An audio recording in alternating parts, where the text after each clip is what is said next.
I wasn't supposed to be the one who kept the cabin. That was never part of anyone's plan. Not my parents, not my brothers, and honestly, not mine either. But I had the deed. And my name was on it. My name is Cassie. I'm 31 years old.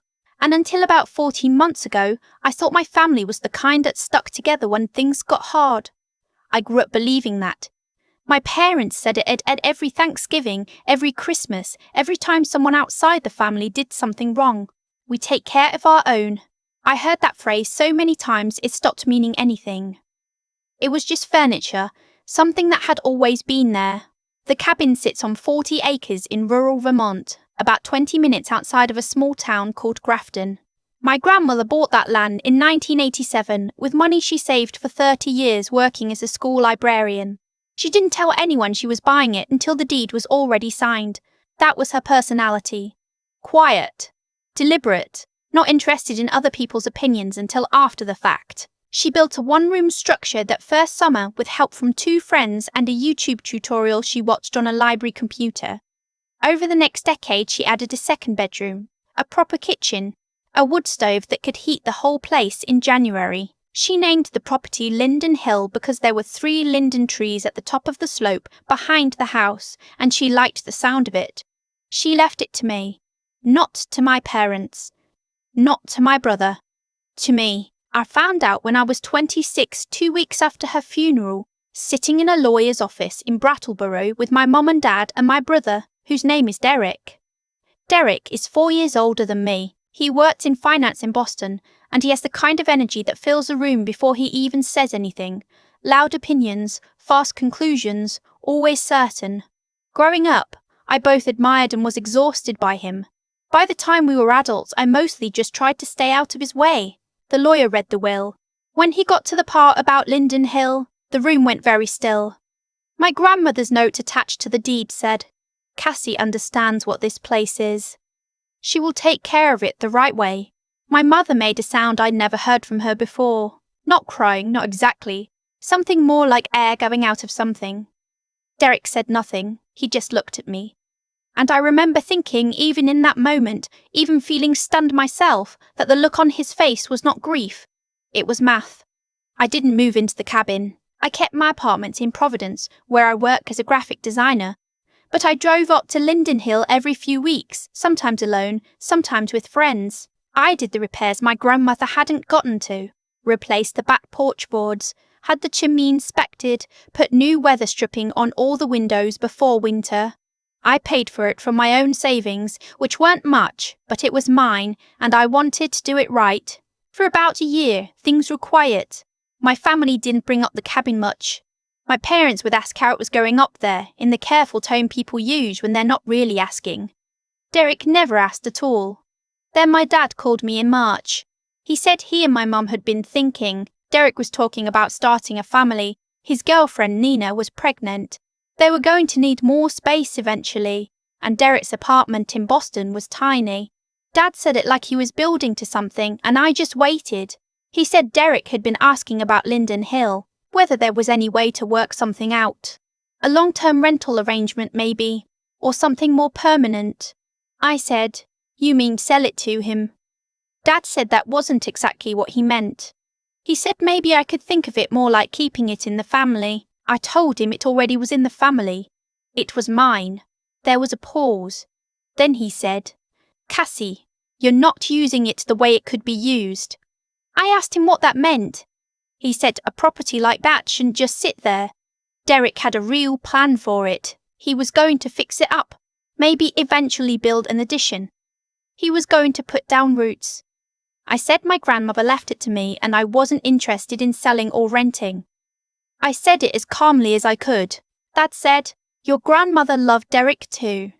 I didn't know what to do with that sentence. I still don't. I said I had to go and I hung up. I sat in my apartment for a long time after that, looking at nothing.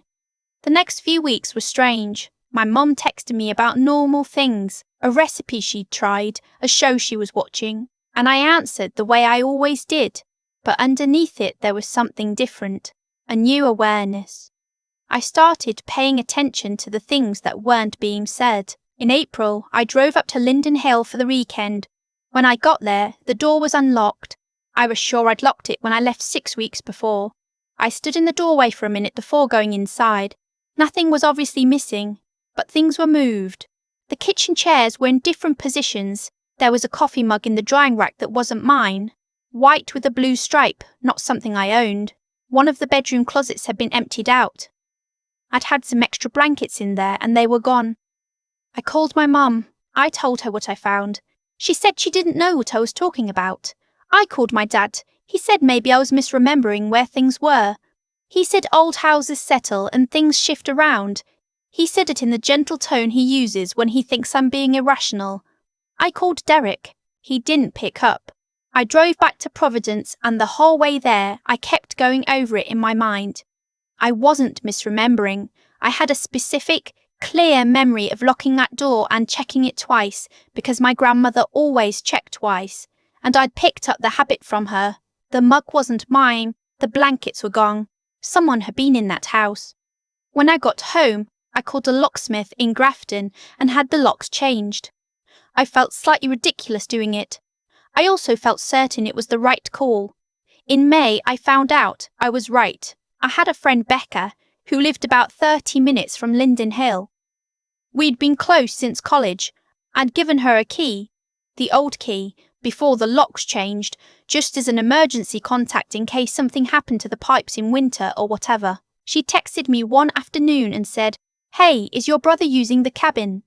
I drove past yesterday and there were 2 cars in the driveway. I texted back, "No." I drove up the next morning. Derek's car was there, and Nina's SUV, and inside the cabin, on my grandmother's kitchen table, there was a stack of papers, design plans, architectural sketches, a printed estimate from a contractor in Woodstock for what was described as a primary residence expansion, 3 bedrooms, a deck, a mudroom, a master bath. The estimate was dated 3 weeks earlier. The total was $340,000. I stood in that kitchen for what felt like a long time. Then I took photos of everything, every page, every sketch. The estimate, the contractor's letterhead, the timeline that showed groundbreaking in July. Derek came in from outside while I was still standing there. He stopped when he saw me. He had the look of someone who has been caught but has decided not to act like it. He said, "Cass, I was going to call you." I said, "When?" He said he and Dad had been talking and they thought it made sense for the family. He said Grandma would have wanted the property to be used. He said he and Nina were having a baby and they needed space, and Boston wasn't livable long term, and the cabin was just sitting there being wasted. I said it wasn't being wasted, it was mine. He said, and I will never forget this, he said it shouldn't have been yours in the first place. I'd picked up my photos and I left. I called a real estate attorney in Burlington that afternoon. I explained the situation and asked what my options were. She was straightforward and didn't waste time. She said first, I needed to make sure no one could access the property without my permission, which I'd already done with the lock change. Second, she said if anyone entered without my consent going forward, that was criminal trespass. Third, she said I should document everything. Every conversation, every text, every photo. She said the architectural plans were significant because they demonstrated intent that had been in motion for weeks or months. I started documenting everything that day. That night, my dad called. He said Derek had told him what happened and he wanted to talk it through as a family.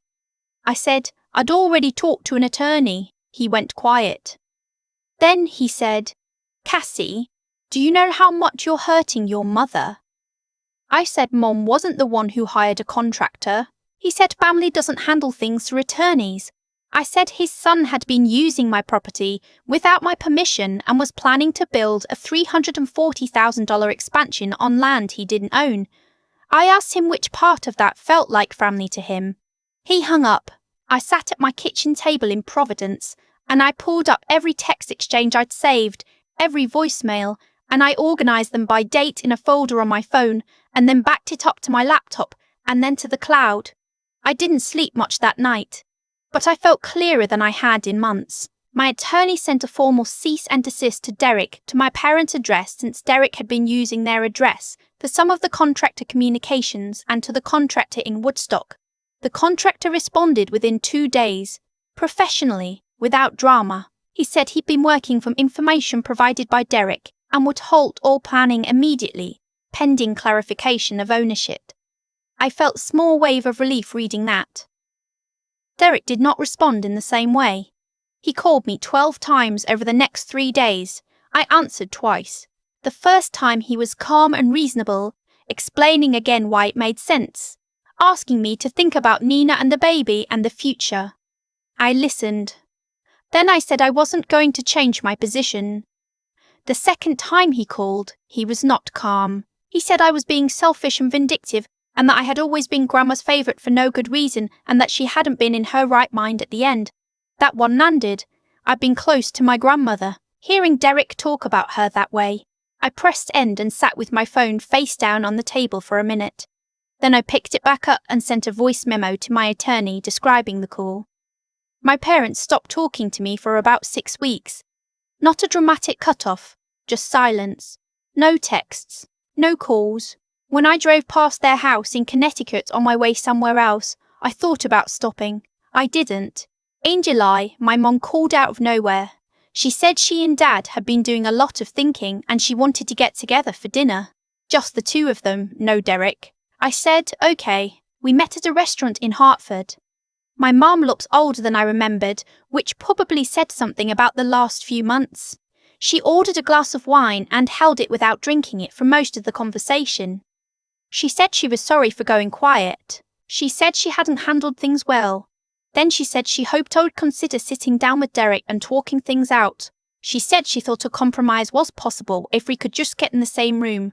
I said I was willing to have a conversation. I said I wasn't willing to discuss ownership or use of the cabin because that wasn't on the table. I said if Derek could accept that as the starting point, I'd be there. She said she'd talk to him.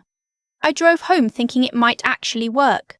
That was probably naive, but I drove home thinking it didn't work. 2 weeks after that dinner, I got an email from a local government office in Vermont. It was a notice regarding an application to the town of Grafton for a zoning variance, an application submitted by Derek using Linden Hill's address, requesting permission to expand a residential structure to 4,200 square feet. The application listed the property owner as Derek. He had filed a zoning application claiming he owned my property. I stared at that email for a long time. Then I forwarded it to my attorney with one line, "Please call me when you can." She called within the hour. She was not surprised. She said she'd seen this kind of move before, people betting that an informal claim plus a paper trail they'd created would hold up. She said it wouldn't, but we needed to move quickly to correct the record with the town. She filed a formal objection with supporting documentation the next day, the deed, the will, the photos I'd taken of the contractor plans, every piece of the paper trail I'd built since March. The town rejected Derek's application within 10 days. I received a certified letter confirming it. I allowed myself one night of sitting on my couch doing nothing productive, just sitting there. Then I got back to it. My attorney filed a civil suit against Derek for trespass, unauthorized use of property, and filing a false land claim. The false claim piece had teeth, she said. Filing fraudulent ownership information with a municipal authority wasn't just a civil matter. It could carry criminal implications depending on how the county wanted to handle it. She said she'd sent a letter making sure Derek's attorney understood that. Derek settled before it went to court. The settlement required him to pay for the lock replacement and my legal fees, to formally withdraw all contractor agreements and acknowledge in writing that he had no claim to the property, and to pay a penalty, not enormous but not nothing, for the false zoning application. He also had to sign a document acknowledging that any future entry onto the property without my written permission would constitute criminal trespass. His attorney tried 3 times to get a confidentiality clause added, the kind that would prevent me from discussing what happened. My attorney said no each time. When the final settlement document came through without it, I signed it at my kitchen table in Providence on a Tuesday morning in October, 14 months after my grandmother's funeral. I drove up to Linden Hill the following weekend. It was late October. peak foliage in Vermont, the kind of light that makes everything look like it was staged. I parked and sat in my car for a minute before getting out. Inside, everything was where I'd left it. The wood stove. The linden tree visible through the back window. Leaves mostly down now. My grandmother's handwriting on a small card she taped inside a kitchen cabinet. Be useful. Be quiet. Pay attention. I'd read that card 100 times and always thought of it as advice about the cabin. That weekend, I thought of it differently. I built a fire and made coffee and sat by the window for most of the afternoon. What I know now, that I didn't know 14 months ago, is that the people who say we take care of our own sometimes mean something very specific by own.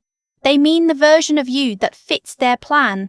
When you stop fitting, when you inherit something they wanted, when you say no and mean it, when you refuse to make the family math work at your own expense, you find out fast how much of it was real. My grandmother knew my family. She'd known them for 30 years longer than I had. She left me that deed anyway. I used to wonder if she was being generous or if she was being protective. Now I think it was both. She couldn't be there to watch out for me, so she gave me something that could. The fire burned down. I put another log on. Outside, it was getting dark early the way Vermont does in fall, the sky going from blue to grey to black in what felt like an hour. Becca drove up from her place and we ate soup and played cards, and she didn't ask me to talk about any of it, which was exactly right. Some things you process in pieces, over a long time, not all at once. The cabin is still mine. The deed still has my name on it. The linden trees are still there. That's enough.